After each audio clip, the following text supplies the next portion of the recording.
Alhamdulillah fi hadha as-sabah al-mubarak alladhi syarra'a Allah wa rasuluhu bi aqdi nikah.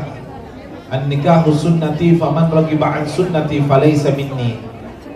Wassalatu wassalamu ala Rasulillah miftahi babu rahmatillah adada ma fi ilmillah salatan wa salaman daimin bidawami mulkillah wa ala alihi wa sahbihi wa man wala wala haula wala quwata illa billah. Amma ba'd.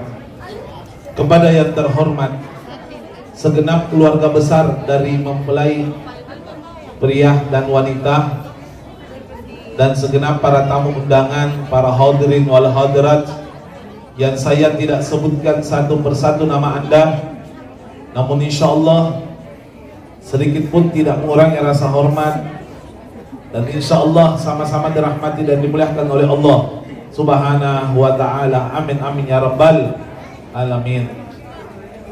Alhamdulillah, segala puji bagi Allah dan salawat kepada Nabi Muhammad sallallahu alaihi wasallam. Berbicara tentang pernikahan, inilah bukti bahwa pernikahan itu adalah sesuatu yang sangat diistimewakan oleh Allah Subhanahu wa ta'ala, dikarenakan satu-satunya perkara yang haram, ya haram seketika menjadi halal hanyalah karena sebab pernikahan. Yang awalnya istri sebelum menjadi istri dari ujung rambut sampai kakinya jangankan disentuh, dilihat saja dengan penuh syahwat, maka demi Allah itu haram. Dengan adanya akad nikah, maka seketika dihalalkan oleh Allah Subhanahu wa ta'ala.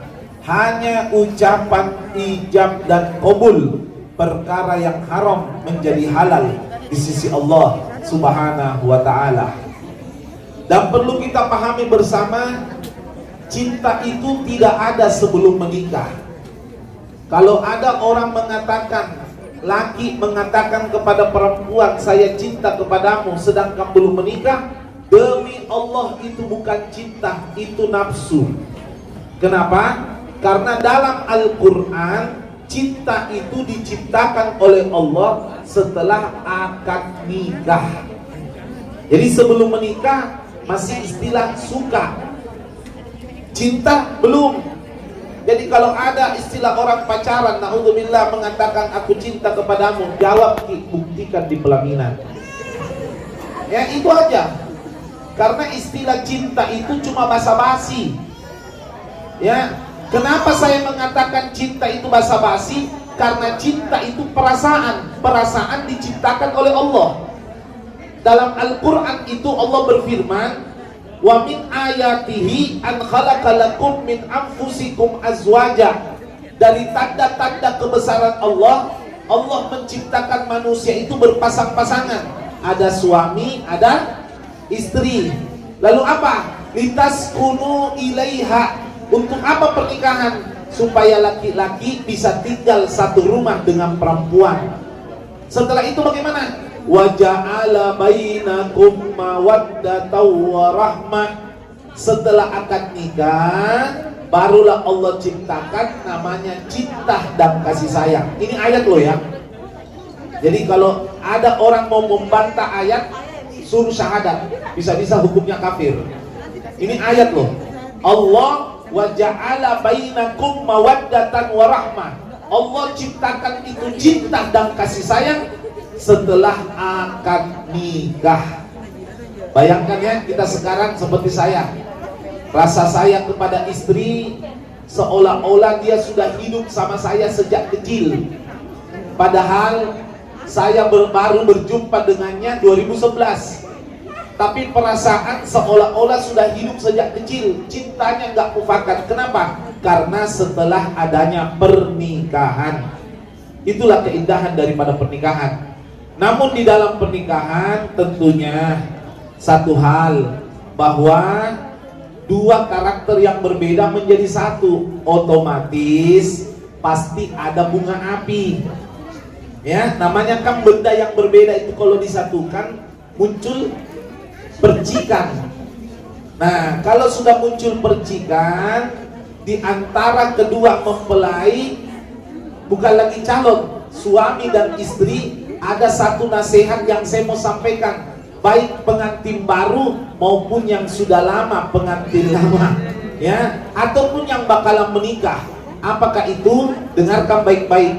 Idza kuntum mas'alah saghirah awil gabirah.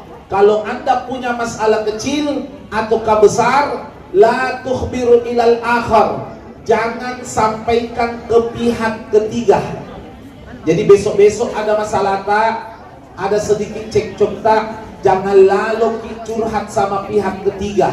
90% naudzubillah perceraian terjadi gara-gara condongnya pihak ketiga. Jangan lalu punya kebiasaan paletuk-letuk pak jamak-jamak. Selesaikan masing-masing urusan tak. Kita menikah karena sudah mengaku dewasa. Saya kusampaikan menantunya mamaku di rumah, istriku cocok nih. Kusampaikan menantu mamaku di rumah, bilang, dek, apapun yang terjadi, kau marah atau saya yang marah, kita semua emosi, bikin perjanjian sampai mati, jangan telepon orang tua. Selesaikan kita tidak menikah kalau tidak mengaku dewasa, ya. Karena ingat ini penyampaian itu 1 kali, 2 kali, 3 kali, itu orang tua nerekam berapa kali nih anakku disakiti. Tidak mungkin orang tua mau membela menantunya, tidak mungkin. Pasti lebih dalam kepada anaknya. Hati-hati, naudzubillah min dzalik. Sehingga biasa muncullah nanti permasalahan.